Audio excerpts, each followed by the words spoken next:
Rabi ko. Ano siya? Tayo na mais mga kalingap.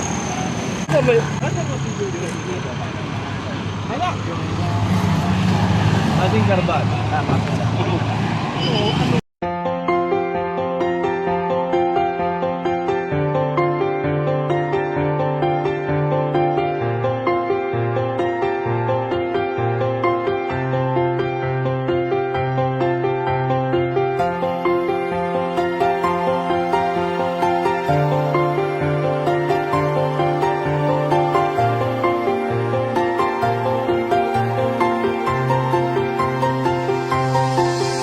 Isang taong may prinsipyo at dedikasyon, likas na pagtulong na kanyang tugon, lingap sa mahihirap na kanyang sinusulong. Isang simpleng tao na inyong maaasahan, Kuya Bal Santos Matubang. Kasiyahan ang dala para sa kanya, mga kababayan. Lahat tulungan, walang alinlangan. Pag iyong kailangan, iyong hinaingay kanyang pakikinggan. Pusilak niyang puso, inspirasyon ng karamihan. Bal Santos Matubang, hanggang tulungan, walang alinlangan. Pag iyong kailangan, iyong hinaingay kanyang pakikinggan.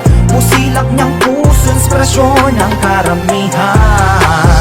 Minsan sa buhay di mo akalain na merong tutulong aakay sa atin, lalo sa mga panahong tayo ay nalubog sa gantong suliranin.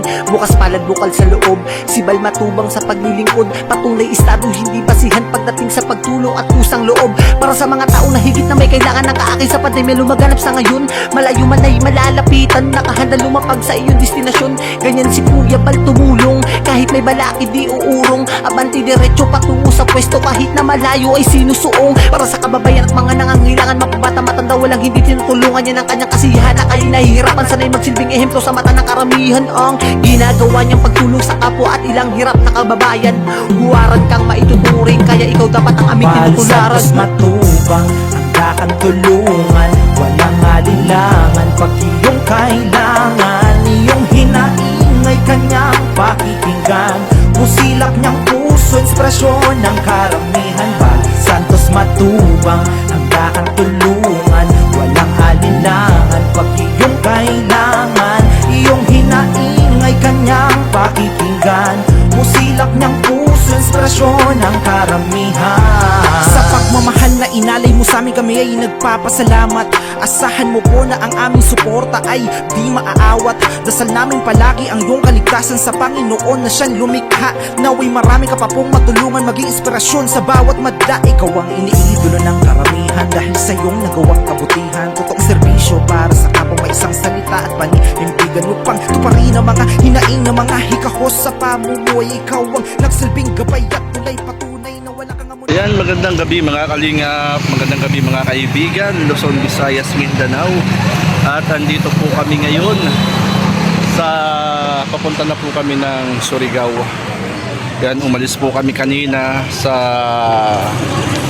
Kapatagan, Lanao del Norte ay alas 4 po ng umaga mga kalingap. Yan, maghapon na kami sa kalsada nagbabiyahe. Umalis kami ng madilim, sinikatan ng araw, nilubugan ng araw. Ito madilim na naman. Yan, kami po ay mahigit ng mahigit ng 15 hours na nagbabiyahe. Mga kalingap, tamang pahinga. Kumain at magpahinga lang po mga kalingap. Yan, dito po tayo. Yan, larga na naman po tayo mga kalingap. Ayan, biyahe na naman kami mga kalingap. Ayaw mo ba? Ayaw po. Biyahe na naman. Po kami sa port ng Surigao, Lipata. At tatawid na uli ng dagat at sasakay ng barko. Yan, maraming salamat po sa inyo pong pagsuporta at pagsubaybay sa mission trip to Davao, Mindanao ng Team Kalingap sa pangunguna ni Kuya Bal Santos Matubang. Ayan mga kalingap, ito si Sir Berador. Ayan, shoutout kay Sir Berador. At yun po, inaasikaso lang po mga kalingap yung yung mga papers sa pagsakay po ng barko. Yan, need ng ORCR ng mga sasakyan sa pagsakay ng barko. At yun, inaasikaso muna nila Kuya Val, Berador at ni Kalingap Marky. Nandito na po kami sa port. At di natin alam kung anong oras yung alis ng barko. Kaya salamat po talaga ng marami sa mga sumuporta sa mission trip dito po sa Davao, Mindanao. At marami tayong mga kababayan dito sa Mindanao ang natulungan. Ilang tindahan din po yung nabigyan ng puhunan na kung saan ay pinagpala. At shoutout din kay Pastor Luther diyan sa Kapatagan, Lanao del Norte. At nagkaroon ng feeding program at pamimigay ng ayuda kahapon sa lugar po nila. At sobrang blessed si Pastor Luther na hindi niya sukat akalain na makikita niya ng personal si Kuya Val Santos Matubang at Edna at ang team ng Kalingap. Kaya sobra-sobra ang kanyang pasasalamat mga Kalingap. At eto, yan, wait lang po tayo ng pag-aasikaso ng papers ng mga sasakyan para sa pagsakay po sa barko. Yan, pang ilang days na po kami ngayon. Pang ilang days na ba? Nag-alis kami ng Dait ay Sunday ng gabi. At ngayon po ay Thursday na po ng gabi. Umalis po kami kanina mga Kalingap sa Kapatagan, Lanao del Norte. Alas 4 po ng umaga kami umalis. Anong oras na po ngayon mga Kalingap po? Magka alas 9 na po ng gabi. Alas 9 na nga, 5 minutes lang, alas 9 na po ng gabi. At yun, umalis kami doon. Nasa lansangan, sinikatan ng araw, buong maghapon, at ngayon gabi na naman. At ilang oras yung aming biyahe? 12, 13, 14, 15, 16, 17 hours. Mga 17 hours na biyahe from Kapatagan, Lanao del Norte. Yan, kumakain lang kami ng pagkakain, ng breakfast. Larga agad. Pagkakain ng tanghalian, larga agad. Pagkain, larga agad mga Kalingap. Ganun. Kumbaga ay syempre yung oras po ay napakahalaga sa pagbabiyahe. Kaya salamat po na patuloy po kaming isama sa prayer yung ating pong ginagawang misyon ng Team Kalingap. Nang sa ganun po ay patuloy na lumaganap at ma-encourage ang bawat isa sa pagtulong na ginagawa ni Kuya Val at ng Team Kalingap. For the glory of God po ito yung ginagawa po ng Team Kalingap sa panguna po ni Kuya Val Santos Matubang. Yan, ayun po si Kuya Val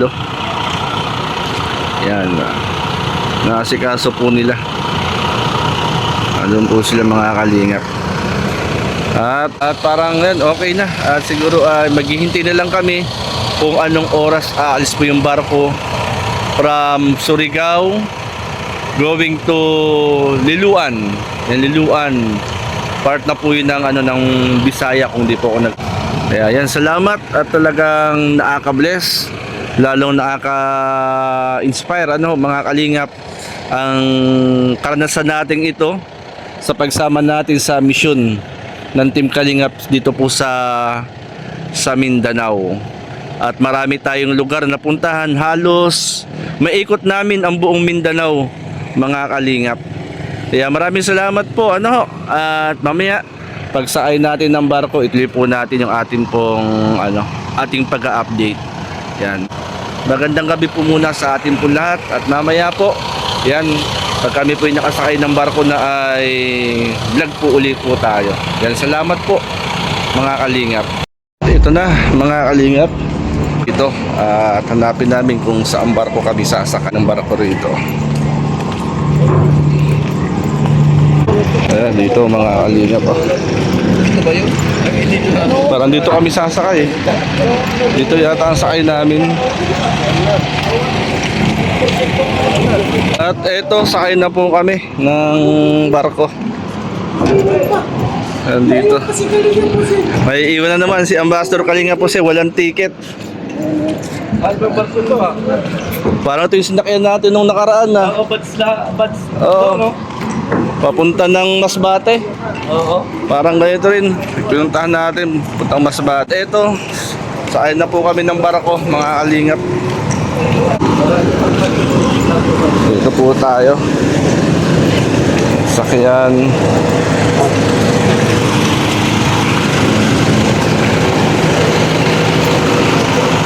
Doon tayo. Kagaya nung sinakyan namin papunta ng Masbate. Yan, dito po tayo, mga kalingap. At may sasakyan. Arkilado po namin to. Sa Mirador. Yung lugar na ito. Arkilado. Sa kabilang side. Sa kabilang side. Sa kami sa taas. Dito tayo. Dito. Kanya-kanya. Ayan, nandito na kami. Mga kalingap, nakasakay na kami ng barko. Ayan po yung mga sakyan. Dito. At alas 10 daw po ang alis natin. Dito na po kami, mga kalingap. Ano to?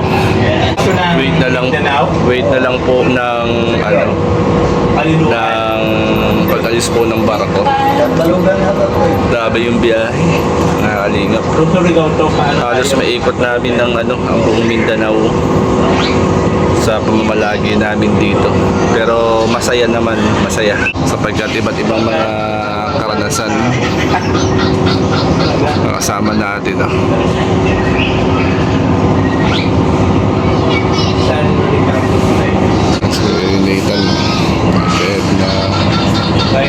Good morning mga kalingap. Yan, kami po ay kalalapag lang dito po sa Lipata. Dito sa Bisaya naman po, galing ng Mindanao. 26 oras na po kami nagbabiyahe, mga kalingap. Good morning. Yan. 26 oras na mga kalingap na nagbabiyahe. Yan, dito po kami ngayon. Hindi naman halata na kami ay 26 oras na nagbabiyahe, mga kalingap. Gandang umaga po sa inyo. Magandang tanghali sa ating lahat. Andito na po kami sa Katarman, Samar. At amin pong hinahanap yung landing pad. Dito tayo pupunta mamaya. Mga kalingap, Katarman, Samar na po tayo. At ito sa Katarman, Samar, papunta po ng landing pad. At ito, ang pagbabiyahe po namin 31 and a half hours ang biyahe po namin, mga kami sa landing pad. Landing pad na po. Haba ng biyahe 31 and a half hours, mga kalingap. From Kapatagan, Lanao del Norte, Mindanao. At ito po sa Katarman, Samar, landing pad, mga kalingap. Bisaya naman po tayo ngayon. Yan po. Papuntang langit tayo kanina. Yan na po tayo, mga kalingap. Ito na tayo sa landing pad. At ayan, salamat sa pag-iingat. Nakarating tayong ligtas dito sa landing pad ng Katarman, mga kalingap. Si Ambassador Kalinga, si Ambassador Joey the Great. Shout out, idol. Welcome kay Brooks. Ayan. Si Javier, diversion. Ate Edna Condor. Magandang hapon po. Magandang hapon, Ate Edna Condor. Shout out po. Ayan, tayo na rito, mga kalingap. At happy birthday. Grabe, may mga hinanda, santol, mangga, saging pinya, ubas. Ayan, and belated happy birthday. Ayan, grabe. Ayan, mga kalingap, magandang tanghali sa ating pong lahat. Thank you kay Lord sa pag-iingat sa aming pagbabiyahe. God bless, mga kalingap.